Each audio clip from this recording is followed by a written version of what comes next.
ఇంకా అంటది ఆవిడ. అంటే ఆడల మీద బట్టలు ఇట్లా కట్టుకోండి అని చెప్పే హక్కు మీరు కోరుకుంటున్నారా? హక్కు కాదది, అభిప్రాయం.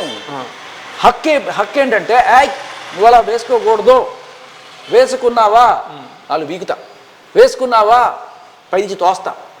ఇది దారుణం. ఇప్పుడు శివాజీ అభిప్రాయం ఎవరు అడిగిర్రు, ఎందుకోసం చెప్పాల్సి వచ్చింది? మరి ఈవిడ అభిప్రాయం ఎవరు అడిగిర్రు, ఎవరి కోసం చెప్పాల్సి వచ్చింది? మాట్లాడింది కాబట్టి కౌంటర్గా మాట్లాడాలి. అంటే ఎవరన్నా అడిగితేనే మనం చెప్పాలి, లేకపోతే నోరు మూసుకొని ఉండాలి, అంతేనా మీ ఉద్దేశం? మనిషి మామూలుగా సొంతంగా చెప్పకూడదా? చెప్తే తప్పేంటి?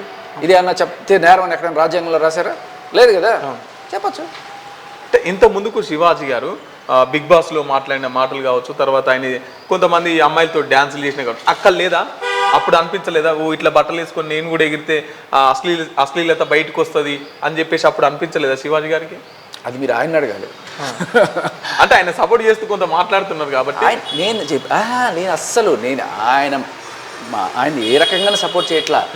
ఆయనకి అలా ఎగిరే హక్కు ఉంది, ఆయన మాట్లాడే హక్కు ఉంది, కానీ మాట్లాడే హక్కే లేదు అనడం తప్పు అంటున్నా. ఆ హక్కే లేదు అన్నదా కూడా పోనీ అంతవరకు కూడా సరే, అదేదో మాట వరుసగా నోరు జారి అన్న అనుకుందాం. ఏకంగా అది మహిళా కమిషన్ తీసుకెళ్ళి ఉరి తీసేస్తారా? ఊరేం తీయలేదు. అంతవరకు చేసేట్టు అంత ఓవర్ యాక్షన్ చేస్తున్నారే. దీని మీద నాగబాబు దాని మీదే ప్రాబ్లం అనుకుంటే దానికన్నా ఎక్కువ బూతులు మీరే మాట్లాడుతున్నారు కదా అంటున్నా. నాన్ వేసిన నాగబాబు గారు కూడా స్పందించారు. నాగబాబు గారు అయితే సీరియస్ అవుతున్నారు. ఇప్పుడు కొంతమందికి నాగబాబు గారు లాంటి వాళ్ళకి అయితే మనం చెప్పచ్చు.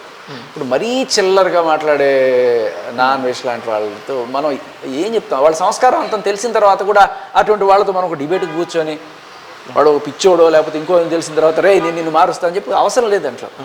సరే అయినా కూడా నేను మీకు చెప్తాను, నాన్ వేష్ ఏమంటాడు, మహిళలందరూ కూడా ఇప్పుకొని తిరగండి, ఖర్చీఫులు కట్టుకొని తిరగండి, మీ హక్కు అది, ఖర్చీఫులు, మీ స్వేచ్ఛ, మీ సేఫ్టీ అని చెప్పి అన్నప్పుడు మరి అదేదో ఆదర్శం తనే స్టార్ట్ చేస్తే బాగుంటుంది కదా.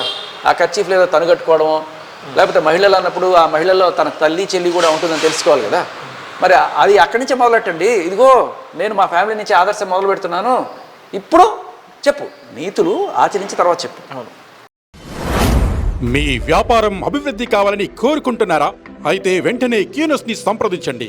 Schools, colleges, banks, shops, office promotions, land promotions, political promotions, restaurant promotions, hospital promotions, పుట్టినరోజు వేడుకలు, శుభకార్యాలు, వ్యాపారాలు ఏవైనా, సందర్భం ఏదైనా ఇప్పుడే క్యూనస్ ద్వారా తెలియజేయండి. మీ వ్యాపారాన్ని అభివృద్ధి చేసుకోండి.